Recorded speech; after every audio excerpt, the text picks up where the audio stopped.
everybody, and welcome back to Exotics of the World TV. And in this episode, we are going to tackle the basic care of corn snakes. So please enjoy the rest of the video. So first off, let's discuss their country of origin. So corn snakes are endemic to the United States of America.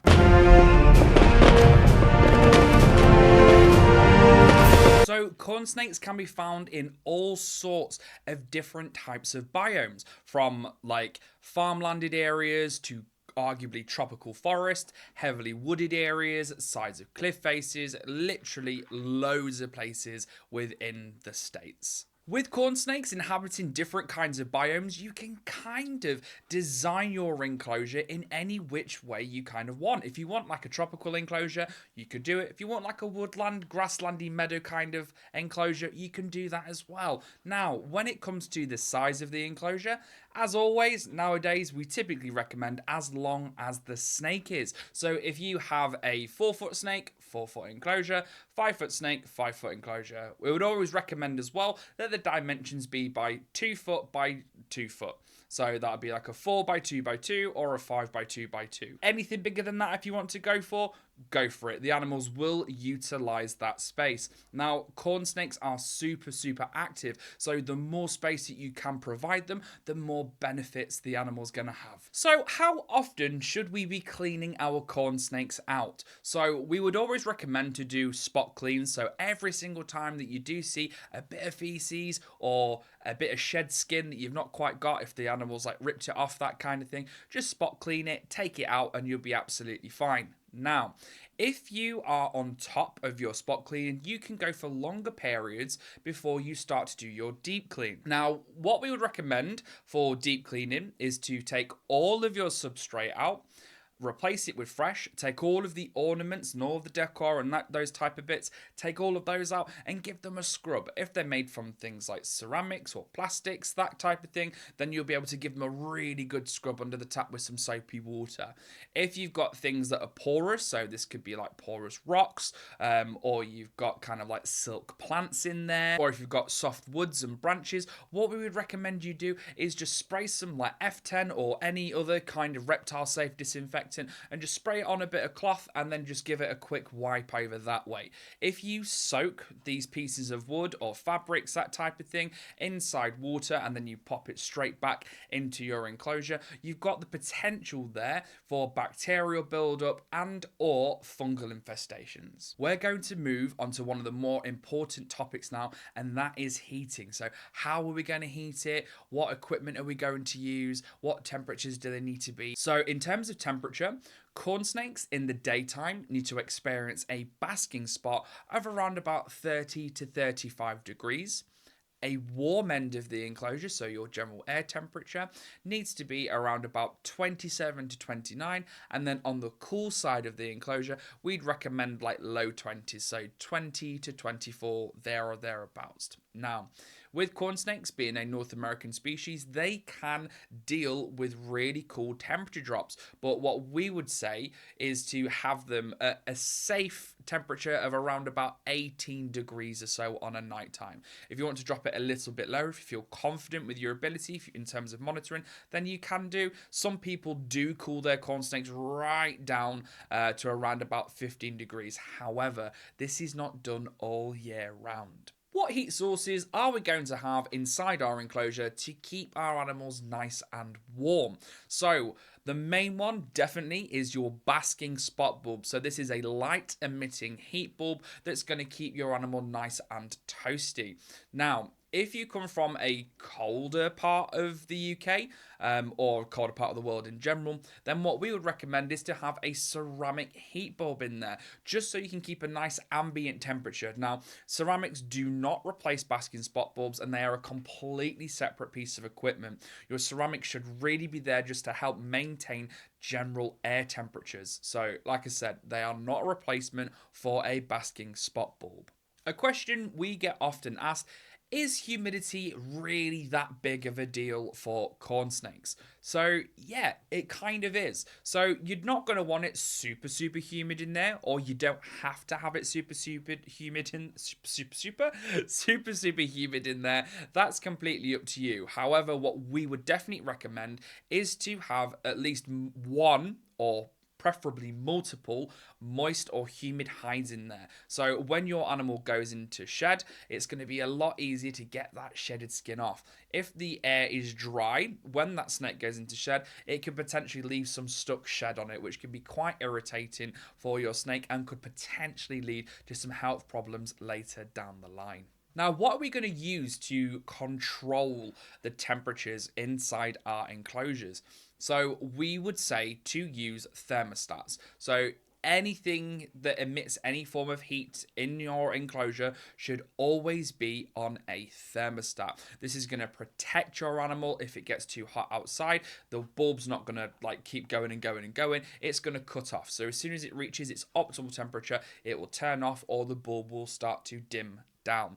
Now, with any light emitting heat source, then we would always recommend using a dimming thermostat. If you are using a ceramic, you can use a dimming thermostat on it, but the better ones to use would be a pulse proportional thermostat. Another form of equipment that is a definite must inside your enclosure is a thermometer.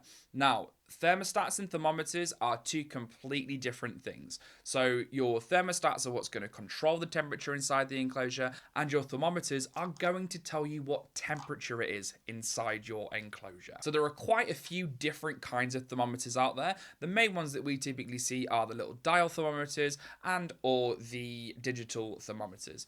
We would always recommend using the digital ones because they do tend to be a little bit more accurate than the dial ones. Also, having multiple thermometers inside your enclosure is going to give you a better understanding of how warm it is in your enclosure. As always, an invaluable piece of equipment to have in your arsenal is your temperature gun. Now, these are just going to be reading surface level temperatures. They're not going to give you like an ambient or anything like that. However, it's really important so you can have like a good gauge on how warm your basking spot is. So, do you need any other forms of lighting inside your corn snake enclosure?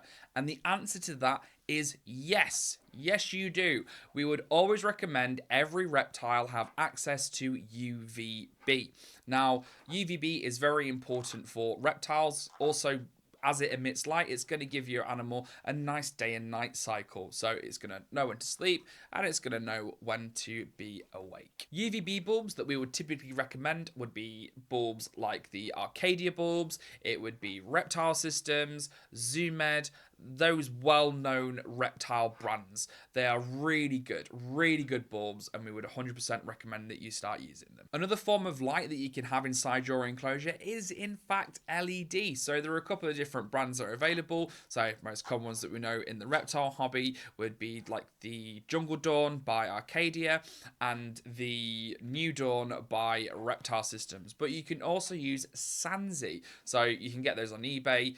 They typically have deals on them like quite a lot, so and they're perfectly safe as well to use with reptiles. Now, just make sure if you're not using any of those brands that you do have a look on the lighting chart at the back of it, just to make sure that it is okay to use and it is safe to use with reptiles. If you are unsure, there's a perfect group on Facebook called Reptile Lighting. They've got guides and stuff on bulbs that they have tested, and you can have a look and you can ask questions in there. What I'll do, I'll leave a link in the description for you. So if you want to click on that, then you can do. Also, by placing LED inside your enclosure, it's going to be super bright in there. So it's going to more than likely replicate the sun, or as close to the sun as we possibly can get inside our enclosures. So why is this beneficial? So it's beneficial, again, so the animal's got a decent photo period. So it's going to know when it's light, it's going to know when it's dark. Also, if you've got live plants in there as well, your live plants are going to do absolutely phenomenal under these LED bulbs. So just a bit of an interlude. If you can hear scraping, it is the tortoises. However, the lights have gone out, so hopefully they should stop scratching. So if you can hear it on the video, I do apologise. And there we go again. If you can hear that, phenomenal. Moving on to substrates, what substrates would we typically recommend using with our corn snakes? So there are lots of different types of substrates that you can use. So you can use things like aspen, you can use lignocell, that type of thing. These substrates are absolutely fine to use in terms of cleaning when the animal goes to the toilet. It's quite easy, just spot clean it, it absorbs most of it around, and away you go. If you're like me and you're more of a natural bug, I prefer using like soily kind of like mixtures, so cocoa fiber mixed in with topsoils, that type of thing. I always like having live plants in with my animals. So I'm not sure if you can see this one here. So this has got a baby corn snake in it, and this is a mixture of topsoil, tortoise life, and we've also popped some like weed seeds in there, as in like native weeds, so things like dandelions, that type of thing, not the other. Behave.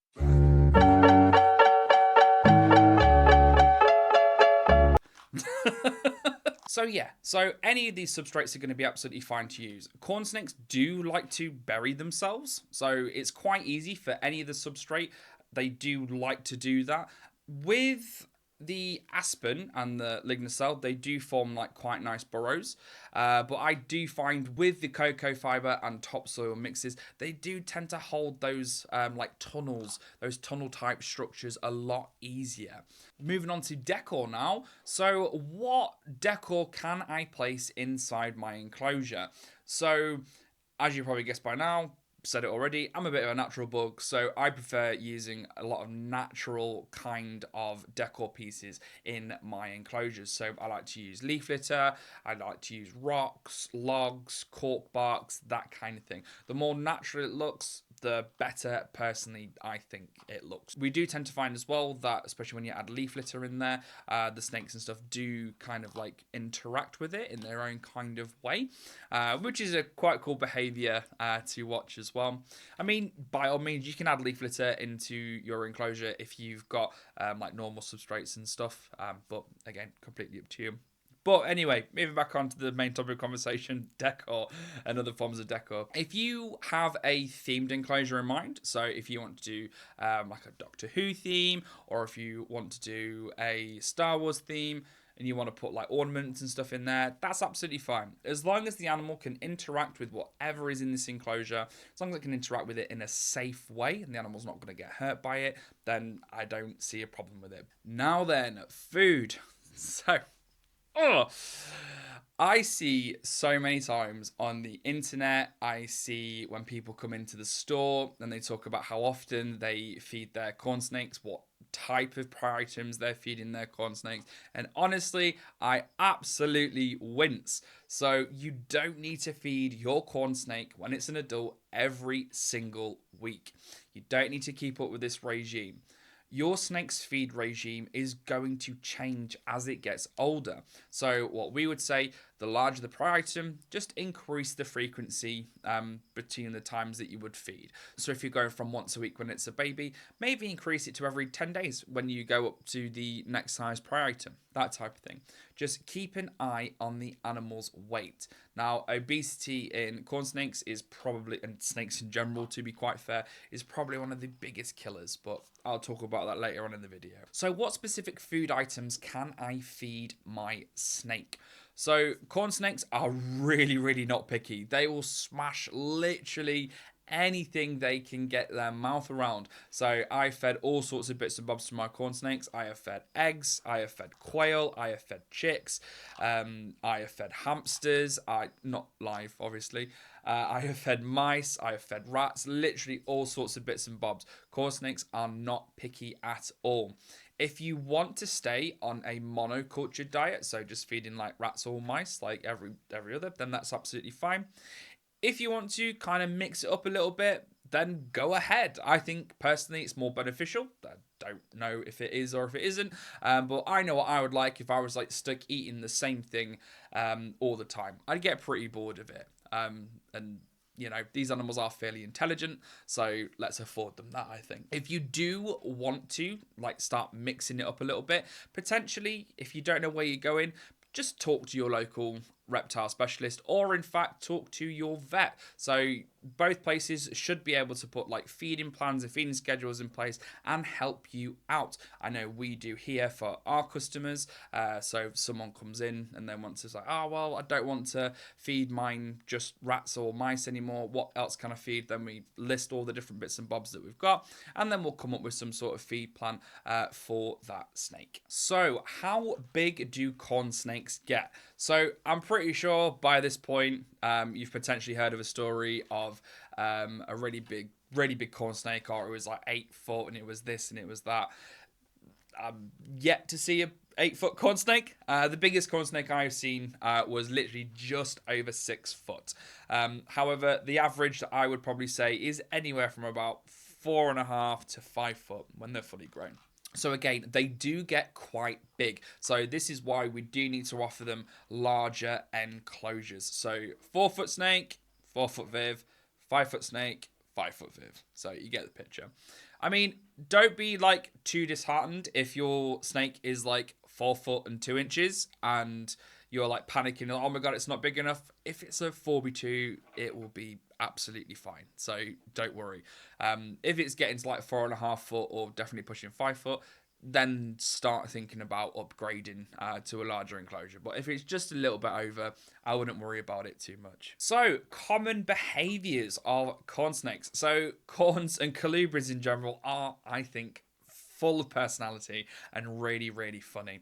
So if a corn snake is really not happy with you, what they'll tend to do, they'll tend to like raise themselves up, S up a little bit, and they'll rattle their tail. As they get older, they don't really tend to do this anymore because they're quite used to you at this point. But when they're babies, it's really, really funny, and they just kind of like launch kind of like that with their mouth open. So it's really cute if you find that kind of thing cute. Well, I suppose if you're watching this video, you will find it cute. So yeah, there we go. Now, common behaviors. Common health problems. So I touched on it earlier with obesity. So obesity is by far, I would say, one of like the biggest leading causes to corn snake and snake death in general. All right. So it's really important that we get a good foundation and a good understanding that your snake does not need to eat every single week. So if you want to replicate fasting periods. So I do mine. I don't feed mine for around about 3 to 4 months. So I know some people are like, oh my god, that's crazy, but no, it's absolutely fine. What I do, I also do turn the temperatures down a little bit, so they're a little bit more cooler, just so it mimics the natural environment a little bit more. So if your corn snake is a little bit chunky, what we would recommend doing is a lot of exercise. Now, get that animal to use all of its muscles. So it's not going to be good enough just kind of like going over like rocks and logs and stuff like that. What you can do is you can like hang bits and bobs in the enclosure and make sure that they rock. So as the corn snake is traversing it, it's going to be using every single bit of muscle in its body. Also, what I found personally works is putting them in the bath. Literally no other purpose than just exercise. If you want to bath your corn snakes, go ahead. I can't see the problem with it personally, but especially if you've got a beast corn snake, go ahead. It's really good for them to try and get that excess weight off them. And that brings us to the end of this video. Thank you very much for sticking around, if you have stuck around for this long. Thank you very much. If you did like the content, please make sure that you give us a like. Please share it with somebody, and also subscribe if you haven't already. It really does help our channel out loads and loads. If you want to ask us any questions, our socials are linked down below. You can get us on Instagram, Facebook, that type of thing. But yeah, thank you very much, and we'll see you in the next one. Arrivederci, cock.